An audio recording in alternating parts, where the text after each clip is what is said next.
Hello friends, എല്ലാവർക്കും നമസ്കാരം. പുരുഷന്മാരിലുള്ള മൂത്രസംബന്ധമായിട്ടുള്ള ബുദ്ധിമുട്ടുകൾ ഇന്ന് വളരെ കോമൺ ആയിട്ട് കണ്ടുവരുന്നുണ്ട്. സാധാരണ നമ്മൾ സ്ത്രീകളിലാണ് കാണാറുള്ളത്. മൂത്രമൊഴിക്കാൻ ഇടക്കിടക്ക് തോന്നുക, മൂത്രം അറിയാതെ പോവുക. ഇതേ ഒരവസ്ഥ ഇപ്പോൾ പുരുഷന്മാരിലും കണ്ടുവരുന്നുണ്ട്.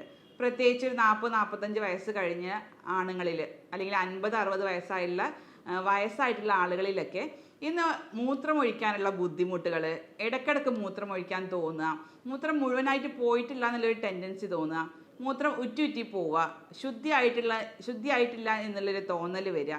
ഇത്തരത്തിൽ മൂത്രാശയ സംബന്ധമായിട്ടും പ്രോസ്റ്റേറ്റ് ഗ്രന്ഥിയുമായിട്ടുള്ള ബുദ്ധിമുട്ടുകൾ വളരെ കോമൺ ആയിട്ട് കണ്ടുവരുന്നുണ്ട്. അപ്പോൾ ഈ ഒരു സാഹചര്യത്തിൽ പ്രോസ്റ്റേറ്റ് ഗ്രന്ഥിയെ കുറിച്ചൊന്നും പലർക്കും ഇതിനെക്കുറിച്ച് അറിവില്ല. എന്താണ് പ്രോസ്റ്റേറ്റ് ഗ്രന്ഥിയുടെ ബുദ്ധിമുട്ടുകൾ വരുന്നത്, അതെങ്ങനെയൊക്കെ നമുക്ക് മാനേജ് ചെയ്യാം, ഭക്ഷണ രീതികളിലൂടെ എങ്ങനെയൊക്കെ അതിൻ്റെ നിർവീക്കവും ഇൻഫെക്ഷനൊക്കെ കുറച്ചു കൊണ്ടുവരാം, സർജറി ഇല്ലാതെ തന്നെ ഈ ഒരു കണ്ടീഷനും ഈ ഒരു ബുദ്ധിമുട്ടുകളും എങ്ങനെ കുറക്കാം എന്നുള്ളൊരു കാര്യങ്ങളാണ് ഞാൻ നിങ്ങളുമായിട്ടൊന്ന് ചർച്ച ചെയ്യാൻ ഉദ്ദേശിക്കുന്നത്. ഞാൻ doctor Shahala CH, doctor Basil Soumya hospital, Pandikkad, Malappuram ജില്ല.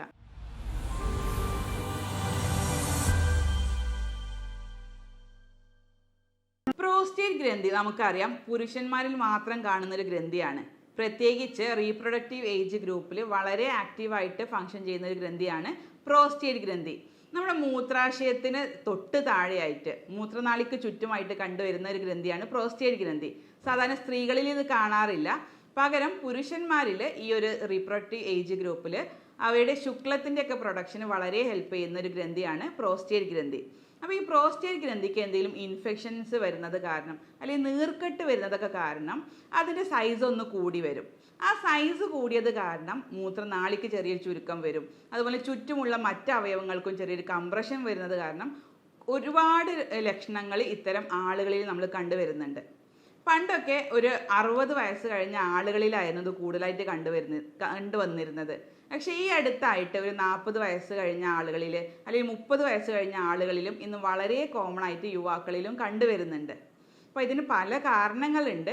നമ്മുടെ ഒന്നാമത്തെ കാരണം നമ്മുടെ ലൈഫ് സ്റ്റൈലിലുള്ള മാറ്റങ്ങൾ തന്നെയാണ്. ഭക്ഷണ രീതികളൊക്കെ കൊണ്ട് തന്നെയാണ് ഇത്രയും കോമൺ ആയിട്ട് ഇന്ന് വളരെ കോമൺ ആയിട്ട് ഇന്ന് കണ്ടുവരാനുള്ള കാരണം. അപ്പോൾ അത് ഓരോന്നോരോന്നായി ചർച്ച ചെയ്യുന്നുണ്ട്. അപ്പോൾ എന്താണ് ഈ പ്രോസ്റ്റേറ്റ് ഗ്രന്ഥിയുടെ വീക്കം, അത് പെട്ടെന്ന് എങ്ങനെയാണ് നമുക്ക് മാനേജ് ചെയ്യാം, അത് ക്യാൻസർ ആയിട്ട് മാറാതിരിക്കാൻ എന്തൊക്കെ ചെയ്യണം എന്നുള്ള കാര്യങ്ങളാണ് ഇന്ന് പറയാൻ ഉദ്ദേശിക്കുന്നത്. അപ്പോൾ ഈ പ്രോസ്റ്റേറ്റ് ഗ്രന്ഥിയുടെ വീക്കം നമുക്ക് എന്തൊക്കെ കാരണങ്ങൾ കൊണ്ടാണ് വരുന്നത്? ഏറ്റവും പ്രധാനപ്പെട്ട കാരണം നമുക്ക് ഏജ് റിലേറ്റഡ് തന്നെയാണ്. നമ്മുടെ കുറച്ച് പ്രായമായവരിൽ ഒരു 80% ആൾക്കാരിലും ഈ ഒരു പ്രോസ്റ്റേറ്റ് ഗ്രന്ഥിയുടെ വീക്കം കാണുന്നുണ്ട്. അതിന് കാരണം നമ്മുടെ ഹോർമോണുകളിലുള്ള വ്യത്യാസങ്ങളാണ്. നമ്മുടെ ഒരു വയസ്സായിട്ടുള്ള ഒരു 50-60 വയസ്സ് കഴിഞ്ഞാൽ നമ്മൾ പല ഹോർമോണുകളുടെയും ഫങ്ഷൻസ് കുറയും. അത് പ്രത്യേകിച്ച് ടെസ്റ്റോസ്റ്റിറോൺ പോലെയുള്ള പുരുഷ ഹോർമോണുകളുടെയൊക്കെ ഫങ്ഷൻ കുറയുന്നത് കാരണം ഈ ഗ്രന്ഥിയിൽ വീക്കം കാണാം. അതിനെയാണ് നമ്മൾ ബിനൈൻ പ്രോസ്റ്റേറ്റ് ഹൈപ്പർട്രോഫി എന്ന് പറയുന്നത്, BPH എന്ന് പറയുന്നത്. രണ്ടാമത്തെ ഒരു കാരണം ജനറ്റിക് ആയിട്ട് കിട്ടാറുണ്ട്. ജനറ്റിക് ഹിസ്റ്ററി ആയിട്ട്, അല്ലെങ്കിൽ ജീനിലുള്ള വ്യതിയാനങ്ങൾ കാരണം ഈ പ്രോസ്റ്റേറ്റിന് ചെറിയ വീക്കം കാണാം.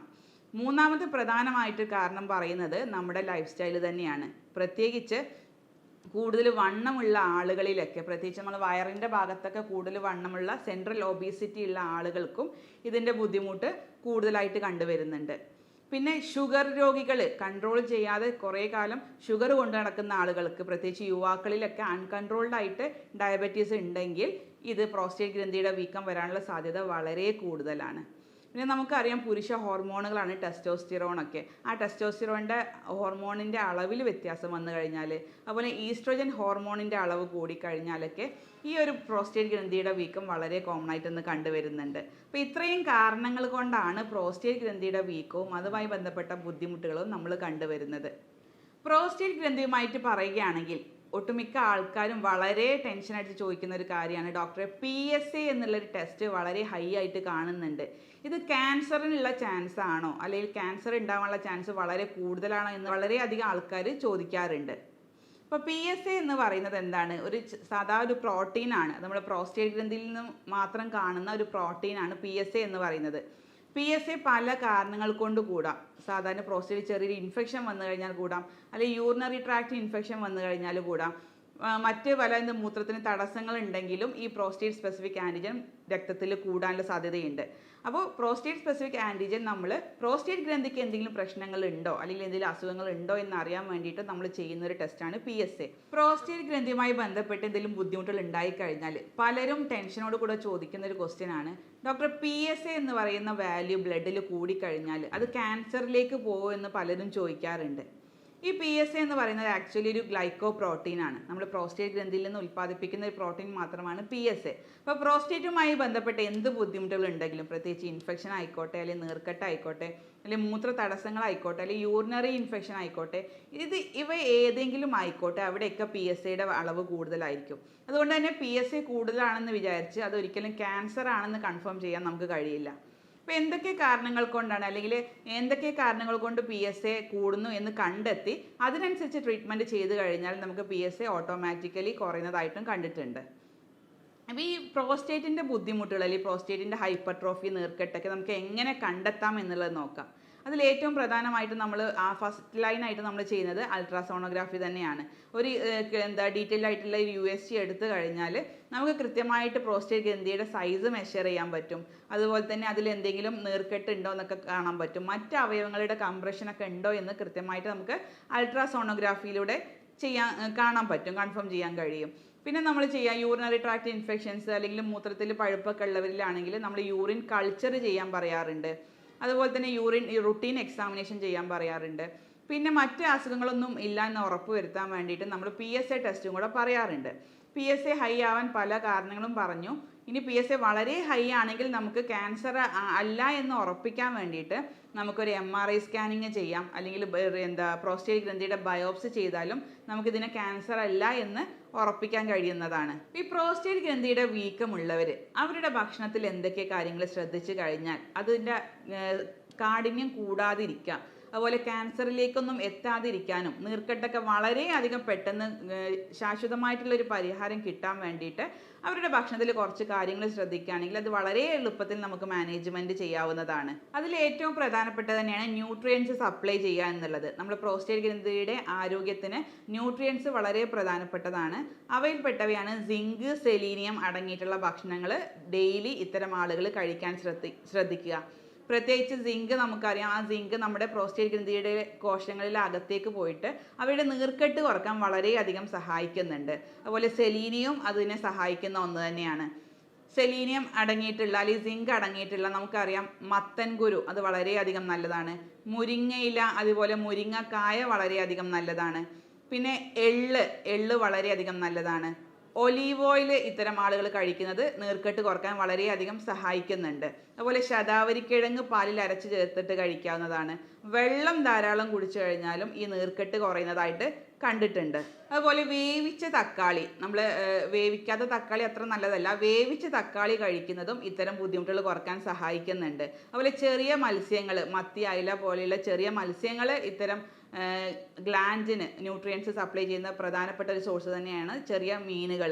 അതുപോലെ തന്നെ കറുവാപ്പട്ട, വെളുത്തുള്ളി, അതുപോലെ വീറ്റ് കൊണ്ടുള്ള പ്രൊഡക്ട്സ്, ഗോതമ്പ് കൊണ്ടുള്ള പ്രൊഡക്ട്സും ഈ പ്രോസ്റ്റേറ്റ് ഗ്രന്ഥിയുടെ വീക്കവും അത് ക്യാൻസറിലേക്കൊക്കെ പോവാതിരിക്കാനും അത് വളരെയധികം സഹായിക്കുന്നുണ്ട്.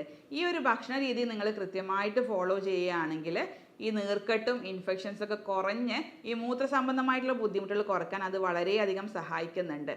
ഏകദേശം ഒരു 50-60 വയസ്സ് കഴിഞ്ഞ് 80% ആളുകളിലും ഇന്ന് കണ്ടുവരുന്നുണ്ട്. അതുപോലെ ചെറുപ്പക്കാരായിട്ടുള്ള ആളുകളിലും ഇന്ന് വളരെ ഇത് കോമൺ ആയിട്ട് കണ്ടുവരുന്നുണ്ട്. അവരിലൊക്കെ ഇത് കൂടാനുള്ള പ്രധാന കാരണം നമ്മുടെ ഭക്ഷണ രീതികൾ തന്നെയാണ്. പ്രത്യേകിച്ച് നമ്മുടെ പഞ്ചസാരയുടെ അമിതമായിട്ടുള്ള ഉപയോഗം, പുറമേ നിന്നുള്ള ഉപ്പടങ്ങിയിട്ടുള്ള ഭക്ഷണങ്ങളുടെ ഒക്കെ അമിതമായിട്ടുള്ള ഉപയോഗമൊക്കെ ഇതിന് വളരെയധികം കാരണമാകുന്നുണ്ട്. അപ്പോൾ അത്തരം ആളുകൾ നമ്മൾ പുറമേ നിന്നുള്ള ജങ്ക് ഫുഡ്സിൻ്റെ ഉപയോഗം പരമാവധി കുറയ്ക്കുക, വെള്ളം ധാരാളം കുടിക്കുക, പരമാവധി അരമണിക്കൂറെങ്കിലും എക്സസൈസ് ചെയ്യാൻ ശ്രദ്ധിക്കുകയാണെങ്കിൽ ഇത്തരത്തിലുള്ള മൂത്രസംബന്ധമായിട്ടുള്ള ബുദ്ധിമുട്ടുകളും കുറഞ്ഞു വരുന്നതായിട്ട് കണ്ടിട്ടുണ്ട്. അപ്പോൾ PSA ഒക്കെ കൂടിയ കണ്ടീഷൻസിലാണെങ്കിൽ നമ്മളൊരു ഡോക്ടറെ കണ്ടിട്ട് അതിന് കൃത്യമായിട്ടുള്ള രോഗനിർണയം നടത്തി അതിൻ്റെ ആവശ്യമായുള്ള ട്രീറ്റ്മെൻറ്റും കൂടെ സ്വീകരിക്കുകയാണെങ്കിൽ നമുക്കത് ക്യാൻസറിലേക്കൊക്കെ പോകാതെ അതിനെ തടഞ്ഞ് നിർത്തി അതിൻ്റെ ഗ്രന്ഥിയുടെ വീക്കൊക്കെ കുറച്ച് കൊണ്ടുവരാൻ അത് സഹായിക്കുന്നുണ്ട്. നമ്മൾ ഇത്തരം കേസുകളിൽ ചെയ്യുന്നത് ഒരു രോഗിയുടെ ശാരീരികവും മാനസികവുമായിട്ടുള്ള എല്ലാ ബുദ്ധിമുട്ടുകളും കണക്കിലെടുത്തുകൊണ്ട്, അവയെ കൃത്യമായിട്ട് എല്ലാ ലക്ഷണങ്ങളും അപഗ്രഥിച്ചുകൊണ്ടുള്ള ഒരു കോൺസ്റ്റിറ്റ്യൂഷണൽ ട്രീറ്റ്മെൻറ്റ് രീതിയാണ് ചെയ്തു വരുന്നത്. ഇതിൽ കൃത്യമായിട്ട് രോഗനിർണയം നടത്താൻ വേണ്ടിയിട്ടുള്ള ആവശ്യമായിട്ടുള്ള ടെസ്റ്റുകൾ നമ്മൾ ചെയ്യിപ്പിക്കാറുണ്ട്. കൃത്യമായിട്ട് അത് ഗ്രന്ഥിയുടെ ഇൻഫെക്ഷൻ ആണോ, നീർക്കെട്ടാണോ, അല്ലെങ്കിൽ മറ്റ് തടസ്സങ്ങളൊക്കെ ഉണ്ടോ എന്ന് കൃത്യമായിട്ട് കണ്ടെത്തിയിട്ട് അവർക്ക് അനുയോജ്യമായിട്ടുള്ള കോൺസ്റ്റിറ്റ്യൂഷണൽ ട്രീറ്റ്മെൻ്റ് ആണ് ചെയ്തു വരുന്നത്. അതുകൊണ്ട് തന്നെ സർജറി ഇല്ലാതെ തന്നെ ഒരു പരിധി വരെ ഇത്തരം കണ്ടീഷനുകൾ നമുക്ക് നല്ല രീതിയിൽ നമുക്ക് മാനേജ് ചെയ്യാൻ കഴിഞ്ഞിട്ടുണ്ട്. മൂത്രസംബന്ധമായിട്ടുള്ള ബുദ്ധിമുട്ടുകൾ അനുഭവിക്കുന്നവർക്ക്, പ്രത്യേകിച്ച് പുരുഷന്മാരിലൊക്കെ ഇടയ്ക്കിടയ്ക്ക് മൂത്രം ഒഴിക്കാൻ തോന്നുക, അതുപോലെ തന്നെ മൂത്രം പിടിച്ചു വെക്കാൻ പറ്റാത്തൊരവസ്ഥ, മൂത്രം അറിയാതെ പോകുന്ന ഒരു അവസ്ഥയൊക്കെ ഉണ്ടെങ്കിൽ അത്തരം ആളുകൾക്ക് ഈ ഒരു വീഡിയോ പരമാവധി നിങ്ങൾ എത്തിക്കാൻ ശ്രദ്ധിക്കുക. ഈ ഒരു ട്രീറ്റ്മെൻറ്റ് ചികിത്സാ രീതിയെക്കുറിച്ച് എന്തെങ്കിലും സംശയങ്ങൾ ഉണ്ടെങ്കിൽ നിങ്ങൾക്ക് താഴെ കാണുന്ന വാട്സപ്പ് നമ്പറിൽ ബന്ധപ്പെടാവുന്നതാണ്. സ്നേഹത്തോടെ doctor Shahala CH, doctor Basil Soumya hospital, Pandikkad.